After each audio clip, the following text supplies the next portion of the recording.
The Ghostwriter, in the heart of New York City, nestled among towering skyscrapers and bustling streets, stood an unassuming brick building. At first glance, it looked like any other relic from a bygone era, but within its walls lay the storied office of Harold Finch, one of the most prolific ghostwriters of his time. Harold was a man of routine. Each morning, he would sit at his mahogany desk, surrounded by stacks of yellowing manuscripts and leather-bound books. The soft hum of his old typewriter was a comforting sound that filled the air, a stark contrast to the cacophony of the city outside. His clients were varied politicians, celebrities, and business moguls, all seeking his gift for transforming their scattered thoughts into compelling narratives. One rainy afternoon, as the city was shrouded in a misty haze, Harold received a letter unlike any he had ever seen. It was delivered by hand, in an envelope of thick, velvety parchment, sealed with a crimson wax stamp. The address was written in an elegant, almost archaic script that sent a shiver down his spine. Curiosity piqued,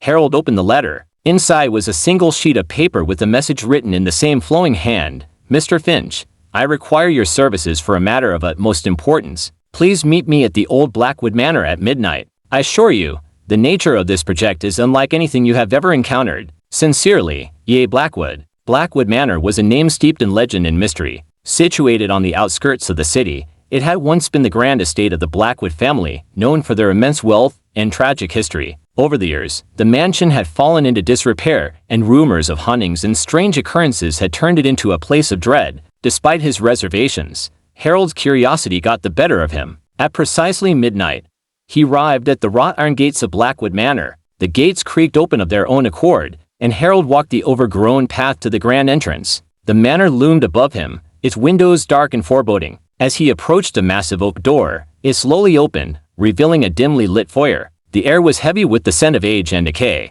Harold stepped inside, and the door closed behind him with a resounding thud. The interior of the manor was a stark contrast to its exterior. While the outside was decrepit and crumbling, the inside was surprisingly well preserved, as if time had stood still. A figure emerged from the shadows, tall and imposing. It was a man dressed in an old-fashioned suit, his face obscured by the dim light. Mr. Finch, welcome to Blackwood Manor, the man said in a deep, resonant voice. I am Edward Augustus Blackwood, the last of my line. Thank you for coming. Harold nodded, unsure of what to say. Edward gestured for him to follow, leading him through a labyrinth of hallways to a grand study. The room was filled with antique furniture, shelves lined with ancient tomes, and a large, ornately carved desk. On the desk lay a thick, leather-bound manuscript. I have summoned you here because I need your help to complete a story, Edward explained. It is a tale that has been passed down through generations of my family, but it remains unfinished.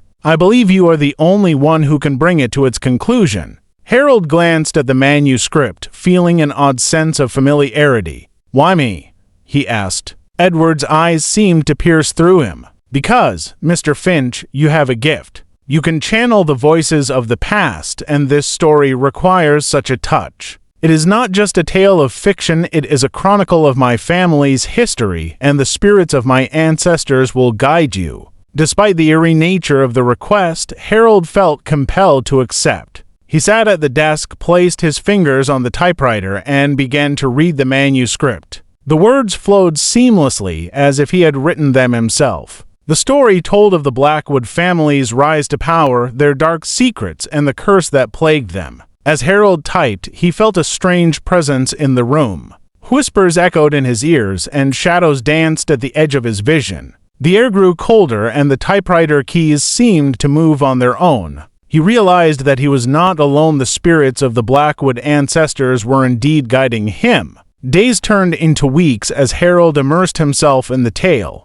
He barely slept, consumed by the need to finish the story. The more he wrote, the more the manor seemed to come alive. The once dilapidated walls began to repair themselves, and the air grew warmer. It was as if the completion of the manuscript was restoring the manor to its former glory. One night, as Harold neared the final chapter, the whispers grew louder. He could hear distinct voices, each telling their part of the story. The climax revealed a shocking truth. The Blackwood family had made a pact with a dark entity, trading their souls for power and wealth. The curse that followed was their punishment, and the only way to break it was to complete the chronicle and expose the truth. With trembling hands, Harold typed the last sentence. As he did, a blinding light filled the room, and the spirits of the Blackwood ancestors appeared before him. They were no longer shadows but radiant beings, their faces serene and grateful. "Thank you,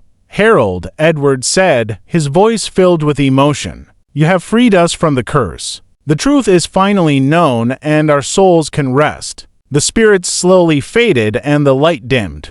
Harold found himself alone in the study, the manuscript complete. The manor, now fully restored, was bathed in the soft glow of dawn. Exhausted but fulfilled, Harold gathered his things and left Blackwood Manor, feeling a profound sense of accomplishment. Back in his office, Harold placed the finished manuscript on his desk. He knew it was a story that would never be published, a secret he would carry with him for the rest of his days. But the experience had changed him. He had touched the past and, in doing so, had given peace to those who had long been forgotten. As he resumed his daily routine, the city outside continued its relentless pace. But for Harold Finch, the ghostwriter, the world had taken on a new, deeper meaning.